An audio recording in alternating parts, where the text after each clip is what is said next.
Hi, everybody. Mr. Wyatt here, and we're going to start reviewing this week. And we're going to review today all the way through Wednesday, and then Thursday of this week, we will take the topic one assessment. Okay, so today we're going to review topics 1 through 1 3, where we were adding, subtracting, and multiplying decimals, and then also a little bit with fractions. So I have 6 problems that I want to go through here today as a review, and then we'll set you loose on a review assignment. All right, so first of all, what do we do when we're adding and subtracting decimals? When we're adding and subtracting decimals, the most important thing you always need to remember is that you must line up the decimal points. So we're going to take the numbers, we're going to stack them, and line up the decimal points. What's nice in this particular example here is both of the decimal values are going through the hundredths place, so it'll be really easy to line these up. We have 423. I have to get myself a pen here. And we have 423.92. Now I'm noticing that 9 is pretty big, so I'm certainly going to end up having to carry some numbers here as I go. And then I have 98.38. Now I know I'm saying them unofficially here. I mean, I should say 98 and 38 hundredths. But when we're just talking about the numbers, it's very common for people just to say 98.38 instead of saying and 38 hundredths. All right, so I'm adding these together. I have everything lined up well. The decimal points are aligned here, and all my other columns are aligned as well. Since both of these are showing through the hundredths place, I don't have to add any zeros or anything like that. Um, so I'll just start adding. 8 plus 2 is 10. I put the 0 here, and then I bring the 1 over this next column. 1 and 9 is 10, and 3 is 13. So there's my 3. I'll carry the 1 here. And now the decimal point, we bring that straight down here into our sum line. All right, 1 and 3 is 4. 4 and 8 is 12. I put the 2 here, carry the 1. And then 1 and 2 is 3. 3 and 9 is 12. Put the 2 here, carry the 1. And 1 and 4 is 5. So I have 522.30, or 522 and 30 hundredths. Now, you'll notice we do have a 0 in the hundredths place, and when that happens, unless we're specifically told to give the answer to the hundredths place, we can ignore that 0 at the end in the decimals and just write our answer as 522 and 3/10. Okay? Now let's look at a subtraction example. I have 902 and 3/10 minus 8 and 8/10. Again, what's important here is we will stack these, being careful to line up our decimal points. So there we go, 902.3, and it's subtraction, so I'll put minus 8 and 8/10. All right, now what I notice here is right away I go to subtract 8 from 3, and well, 3 is smaller than 8, so that would put me in the negatives. I don't want that to happen. So what I do is I come over here and I make this to a 1, and then I bring a 1 over here to make that 13. Actually, I'm bringing 10 over here to make that 13. So 13 minus 8 is 5. I put my decimal point here. And then 1 minus 8, I run into the same issue. But then to the left of that is a 0. What you can do is you can go to the 9, make it 8, make this 10, make this 10 and 9, and make this 11. But I kind of like to look at it as, if since 0, I couldn't take anything from 0, I would just look then at 90 and make that 89. That's pretty sloppy. But you get the idea here, and then I can make this 11. So 13 minus 8 is 5, 11 minus 8 is 3, and then we have the 8 and the 9 here. Okay, so we have 893.5. 893 and 5/10 for our answer. Now, again, if you wanted to make this 9 and 8, make this 10, and then cross out the 10, make it 9, and then make this 11, you can do that too. That's fine. So 893 and 5/10. The beauty of these is you can always double check your answer when you're done. Just take 893.5 and add 8.8. When you add these together, if it equals 902.3, then you know you did it correctly. You have an extra layer of proof there. 5 and 8 is 13. 4 and 8 is 12.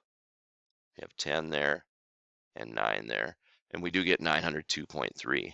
Okay, so it does check out. All right, now multiplying. Multiplying is different from adding and subtracting because we do not need to line up any decimal points. Now 4 is 4 whole. 21 hundredths is just over 1/5 of 1. So 4 is quite a bit bigger than 21 hundredths, but 21 hundredths shows more significant digits. So when I'm writing this as a multiplication problem, I would put 21 hundredths in the top and then put times 4 underneath it. Okay? Because we don't have to line up any decimal points. You can ignore the decimal point when considering how you're going to stack these numbers. So this is how I want to stack them, and then look how easy this problem is. 4 times 1 is 4. 4 times 2 is 8. And then I have to figure out where to put my decimal point. And here I have 2 decimal places, or you could say, well, the decimal point is in 2 spaces here. And so I'm going to do the same thing in the answer here, move the decimal point in 1, 2 spaces, and I have 0.84 for my answer. Now I'm going to put a 0 out in front here and write 0.84 or 84 hundredths. That's all there is to it. So multiplying, I think it's pretty nice because we can kind of just ignore the decimal points until we're done.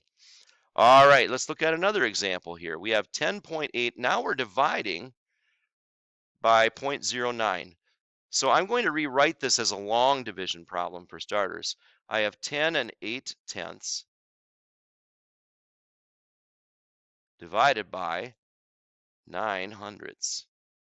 You'll notice again here, I'm not bothering to show the 0 out in front. It's not really necessary. Okay, now what I'm noticing is the divisor has a decimal value, which we don't want. We want to make that into a whole number. So what I have to do is move this decimal point 2 spaces to the right. Now what I'm really doing is every time you move 1 space, you're multiplying by 10. So I can multiply by 10 and then multiply by 10, which is the same as multiplying by 100. So I have to do the same thing over here, move it 2 to the right, or multiply it by 100. 1, 2. Notice what happens here. I move 1 space, I'm past that 8. If I move 1 more space, what do I put right here? I have to put a 0 there. So I end up with 1080 divided by 9.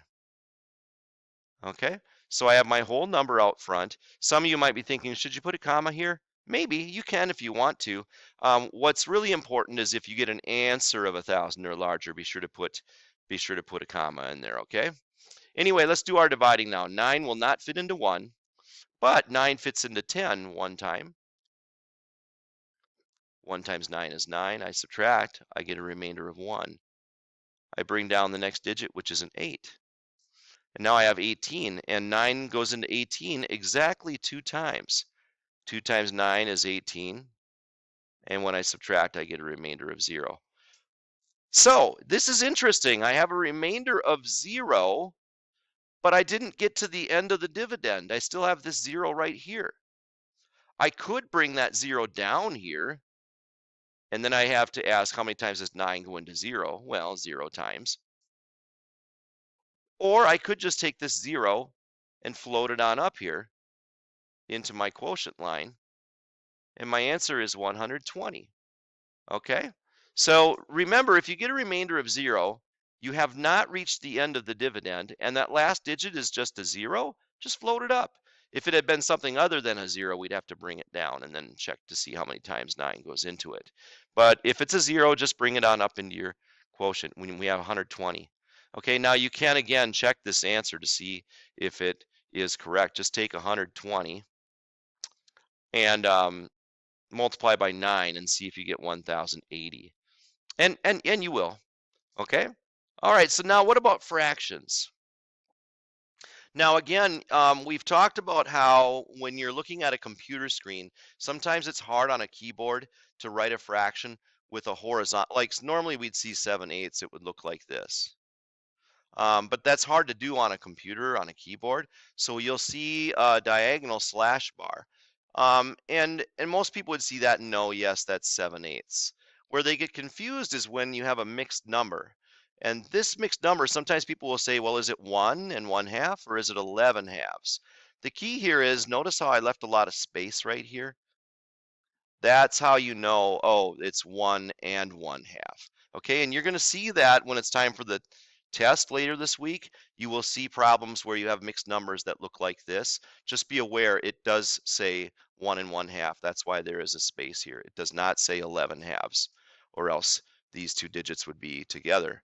All right, so anyway, what do I do here? I'm going to rewrite it with horizontal fraction bars so it looks better. I already rewrote 7/8 times. Now, 1 1/2. What do I do about mixed numbers?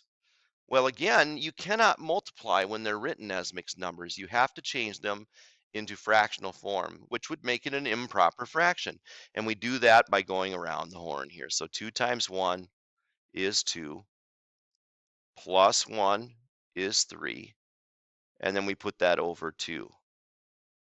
Okay, so we end up with 7/8 times, I'm using a dot for my time sign this time, just because I feel like it, times 3 over 2. Now, can I do any simplifying here? Well, 7, nothing goes into that other than 1 and 7. It doesn't share any, it doesn't share any common factors with either of these. And 3, same thing, doesn't share any common factors with these. No, you cannot simplify the 2 and the 8 because they're both in the denominator. And remember the rule, one has to be a numerator, the other a denominator. So all I can do here is multiply. 7 times 3 is 21 over 8 times 2, which is 16. So there it is. That's our answer. But notice now our answer is a mixed number. So I'm sorry, it's an improper fraction. So I have to go ahead and divide these, because remember, fraction bars mean division. I have to divide these, 21 divided by 16, in order to change it into a mixed number. 16 goes into 21 once, leaving a remainder of 5. And remember, when writing this in mixed number form, you have 1 and then you put the remainder, 5, over the divisor, 16. So 1 and 5/16 is our final answer for this problem. 7/8 times 1 1/2 equals 1 and 5/16. All right, we'll do one more problem here quickly, and then we'll be done. We have 4 1/2 times 6 2/3. The lights turned out on me, but that's okay. All right, now again, I cannot multiply when they're mixed numbers, so I need to go around the horn. 2 times 4 is 8. 8 plus 1 is 9, and we put that over 2. Times, and here 3 times 6 is 18. 18 plus 2 is 20, and we put that over 3. All right, so here's my multiplication problem now that they are written as fractions and not mixed numbers. Can I do any simplifying? Actually, I could do quite a bit here. The 3 and the 9, for example, I can divide them both by 3. 3 divided by 3 is 1. 9 divided by 3 is 3. And then the 2 and the 20, they're both even. I'll divide them both by 2. 2 divided by 2 is 1. 20 divided by 2 is 10. Okay? So then I go ahead and multiply the numerators. 3 times 10 is 30 over 1 times 1, which is 1. And remember, 30 divided by 1 is just 30. Anytime you have a fraction and the denominator is 1, it's a whole number. So 30 is our answer here. Who would have thought 4 1/2 times 6 2/3 would equal exactly 30? But it does. Okay, so that's it. You're going to have a review assignment today with 10 questions on it, and I will see you tomorrow.